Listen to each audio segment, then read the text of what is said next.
मा जादों गोसोआ बायफ्लेदों अब्ला थां दुखुनि मेथाइ खोनासंनानै न'नि इन्जुर खनायाव जिरायनानै गाबहैथां मानोना नों गाबनायनि अनगा मा खालामनो रोंगौ नों गाबनायखायनो दिनै नोंखौ नेवसिलांबाय जुदि नों गाबनानै लोरबां जायामोनब्ला नोंखौ नेवसिलांनो हानाय गोहोआनो गैयामोन सान हर सानबाय था नों आंनो गोरोन्थि होननानै समायना नङा होननानै नोंनाव फैसा गैया होनना आं निखावरि बेखायनो आंखौ नेवसिलांबाय नों मुलुगजों माब्ला सोलिनो सोलोंगोन गोरोन्थिखौबो जुदि गोरोन्थि बुंनो हायाब्ला जेबो जानाय नङा नोंहा नों जेबो मावनो हानाय नङा दिनै बे भिडिअखौ नायनायनि सिगाङावनो आं नोंनाव मोनसे सोंथि सोंगोन नों मिथिगौना बिदि गाबनांगोन होननानै सोरखौबा गोसोखाङै खाङै गाबबाय थानांगोन होननानै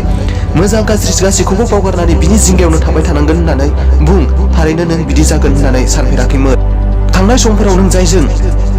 मिनिदोंमोन रंजादोंमोन दिनै बिनि थाखायनो नों गाबबाय थानांगोन होननानै नों माब्लाबा सानफेराखैमोन बेजों बाबेनलांनाय समफोरा जोबोर गोदैमोन नाथाय दिनै गासैबो नंखाय जाजोब्बाय दिनै नोंनि बे हालोदनि दायनिगिरिया सोर रावजोंबो रायलायनो गोसो जाया जानो लोंनो गोसो जाया फरायनो लिरनो गोसो जाया मानो बिनि थाखायनो ना जायखौ नों जोबोर फोथायोमोन आरो बिनो नोंखौ गारनानै थांबाय जायखौ नों जोबोद मोजां मोनोमोन बिनो नोंखौ फाग्ला निखावरि होननानै नेवसिलांबाय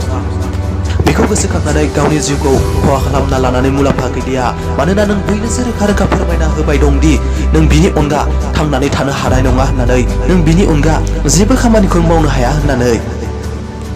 बिनि थाखायनो बियो नोंखौ नेवसिलांबाय जाय नोंखौ नेवसिलांबाय बियो दिनै नोंनि गोरोन्थिखौ गोबां लिस्ट खालामनानै लानानै दं नों गाज्रि नों मोजां नङा नों जेबो खामानिखौनो मावनो रोङा नों बेखार नेवसिजानाय समनि खोमसि हरखौ जुदि बाबेन हरनो हादोंब्ला साननानै लादो नोंनि जिउआव सोराङा फैबाय होननानै नोंनि लाइफआ सोलायखाबाय होननानै आरो नेवसिजानाय समाव जाय गावखौ सामलायनो हाया बेखौ रावबो रैखा खालामनो हाया मुलुगाव जुदि सोरजोंब्ला रायज्लायोब्ला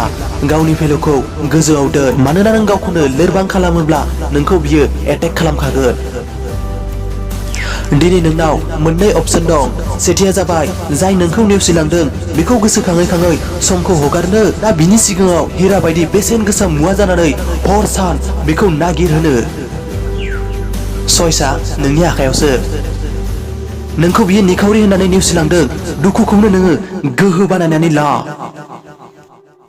बेबाराव नों ओरैबायदि जा ओरैबायदि मोजां खामानि माव जेन सुबुंफोरा नोंखौ लोगो हमनो थाखाय बेसेबा गोलाव लाइनाव गसंना थानो गोनां जायो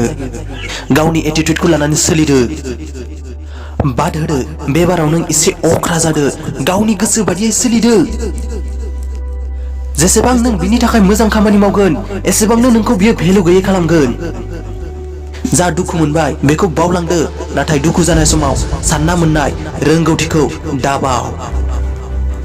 बे बाथ्राखौ नों अरायसम गोसोआव ला दोहोनि सुबुंखौ रावबो रिजेक्ट खालामा आरो निखावरि सुबुंखौ रावबो मोजां मोना बेबाराव नों जोंथि हाथरखि जा मोसाबादि गोख्रों गोसो ला